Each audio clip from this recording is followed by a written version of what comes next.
ہم سب نے اپنے نصیب کو ڈبویا ہے. نہ کوئی فوج کا اس میں پورا قصور ہے، نہ پولیس کا، اور نہ حکومت کے افراد کا. میں، آپ، ہم سب. دیکھو نا، جب کشتی کے مسافری کشتی میں چھید کر دیں، بادبان کو تار تار کر دیں، تو اب مانجی ملح کو گالیاں دینے کا کیا مطلب ہے؟ سب ہی ہم قصوروار ہیں.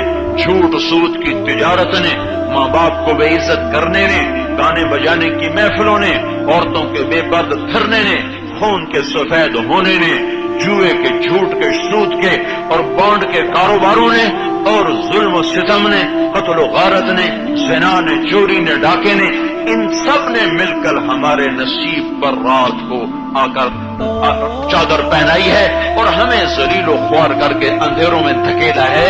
صرف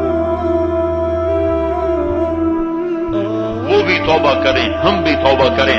ہم سب کو توبہ کر کے حضرت محمد صلی اللہ علیہ وسلم کی پاکیزہ زندگی میں آنے کی ضرورت ہے.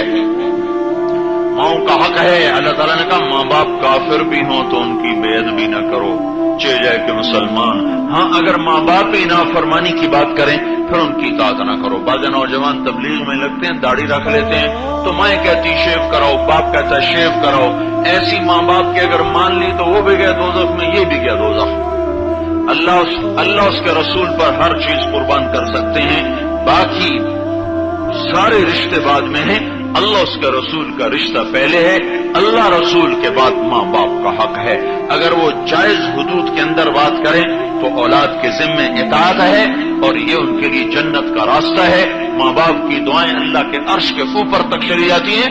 موسیٰ علیہ السلام نے کہا یا اللہ میرا جنت کا ساتھی کون ہے؟ تو اللہ تعالیٰ نے فرمایا فلاں قصائی تیرا جنت کا ساتھی ہے. موسیٰ علیہ السلام بڑے حیران ہوئے، یہ کیا ہوا؟ قصائی میرا ساتھی بنا؟ نہ کوئی ولی نہ ابدال. گئے تو ایک قصائی اپنا گوشت بیچ رہا، تو حیران ہو کے دیکھ رہی یہ کیا آدمی ہے جو میرا ساتھی ہے. جب شام ہوئی اس نے گوشت بیچا، تھوڑا سا ٹکڑا تھیلے میں ڈال کے گھر چل دیا. موسیٰ علیہ السلام نے کہا بھائی میں آ جاؤں تیرے ساتھ. اسے نہیں پتا یہ موسیٰ کہنے لگے آ جاؤ، ساتھ لے لیا، گھر گئے. اس نے جا کر وہ ہانڈی چڑھائی، گوشت کو پکایا، گلایا، روٹی پکائی. پھر ایک عورت لیٹی تھی بالکل روئی کی گالی کی طرح، اس کو کندھا دیا، سینے سے لگایا، اپنے سینے کا سہارا دے کر بٹھایا. پھر نوالے بنا بنا کے اسے کھلاتا رہا.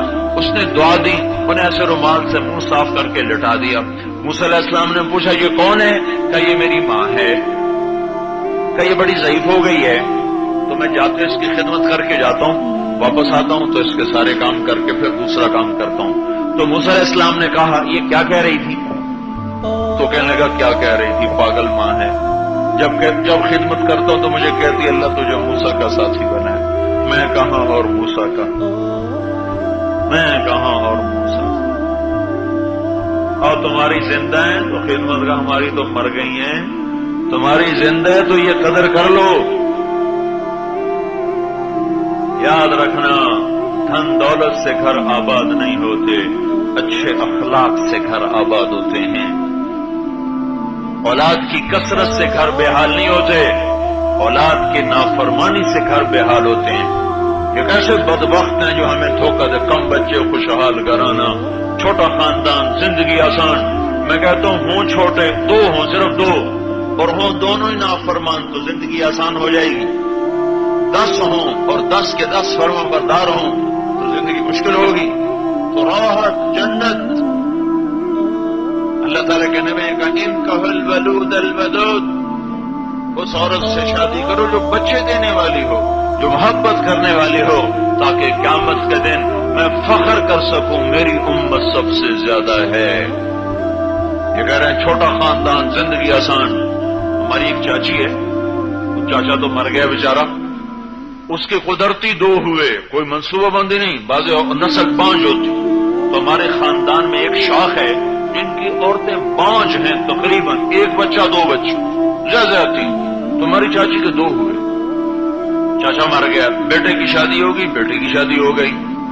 بیٹا اپنے کاموں میں کبھی باہر کبھی اندر، بیٹی سسرال میں 1 ایکڑ میں گھر ہے، وہ دیواروں کے ساتھ اکیلی لگ کے بیٹھی ہوتی ہے اور اکثر کہا کرتی ہے شالا کسی دے 2 نہ ہوں گے، شالا کسی دے 2 نہ ہوں گے.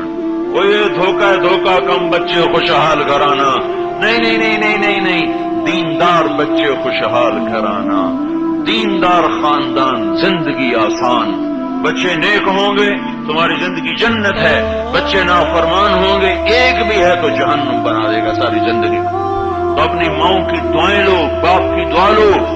عبداللہ بن عمر نے حرم میں بیٹھے تھے، ایک بدو نے اپنے ماں کو کندھے پہ بٹھا کے طواف کرایا، تھک کے آ کر عبداللہ بن عمر سے کہنے لگا کیوں جی میں نے ماں کا حق ادا کر دیا؟ تو انہوں نے ارشاد فرمایا تیری ماں نے تجھے پالتے ہوئے تھک تھک کے جو کروڑوں سانس لیے تھے ابھی اس میں سے ایک سانس کا حق بھی ادا نہیں ہوا۔ ایسے میرے بھائیوں تمہاری اولاد کے تم پر حق ہے، انہیں ایمان سکھاؤ، انہیں عبادات سکھاؤ، ان کا نام اچھا رکھو، ان کے اندر گناہ اور نیکی کی تمیز پیدا کرو۔ یہ ماں باپ کا اولاد پر حق ہے کہ ان کے اندر ایمان کو بیدار کریں، اخلاق کو بیدار کریں، ان کے اندر خیر اور شر کی تمیز پیدا کریں۔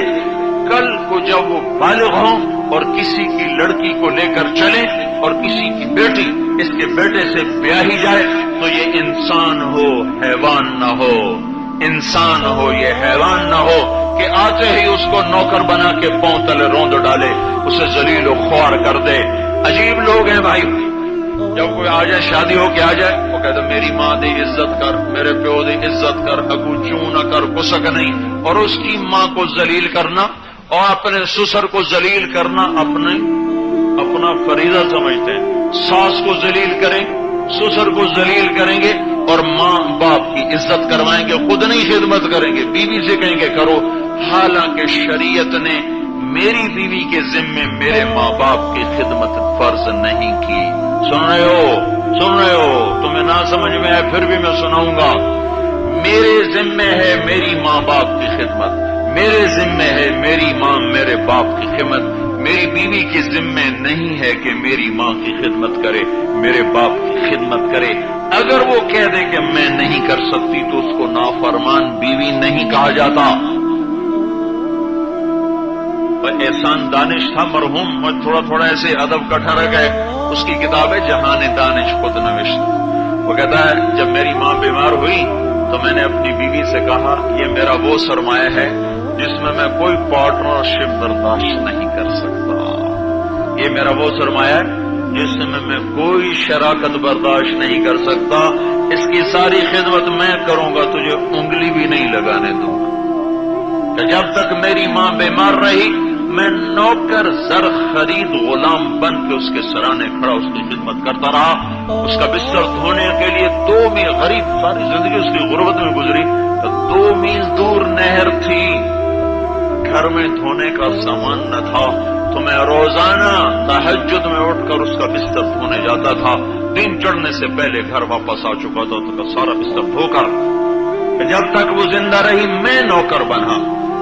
اب یہ کیا حال ہے؟ وہ بیوی سے کہتا تو خدمت کر، تو چوں نہ کر، آگے وہ ساس ہے ماں تو نہیں ہے، ساس تو عیب نکالتی ہے نا، مائیں عیب چھپاتی ہیں، پھر وہ 1 کا 2 کر کے بتاتی ہیں، پھر گھروں میں آگ لگ جاتی ہے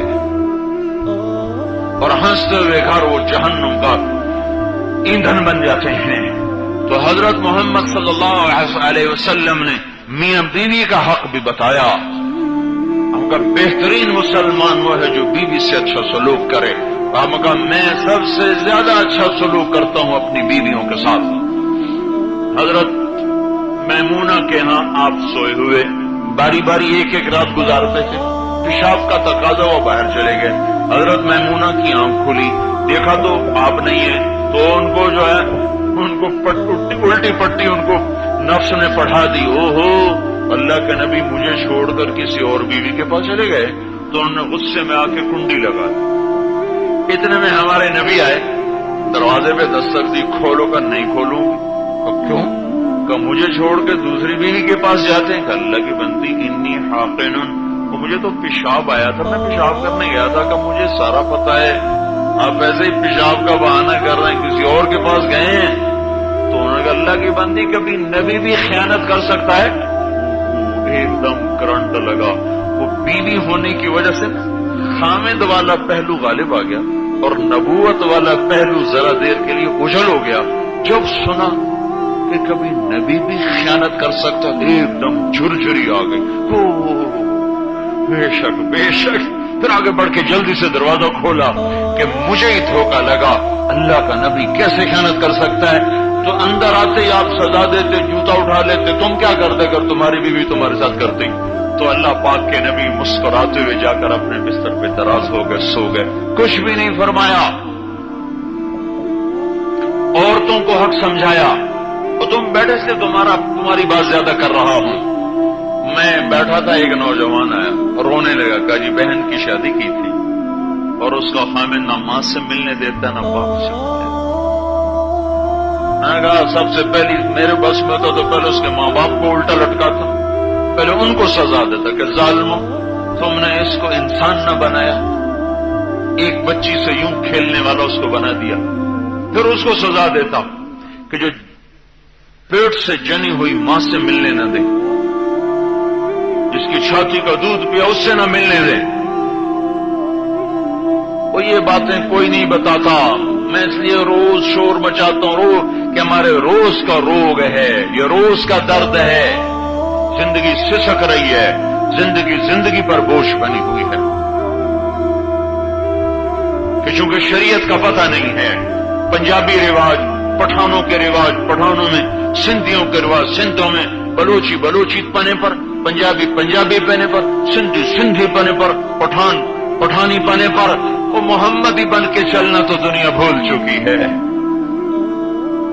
کہ حضرت محمد صلی اللہ علیہ وسلم کی پاکیزہ زندگی کو لے کر کوئی چلتا. آپ نے عورت کو بھی سمجھایا. ایک عورت آئی، یا رسول اللہ میرے خامند کا مجھ پہ کیا حق ہے؟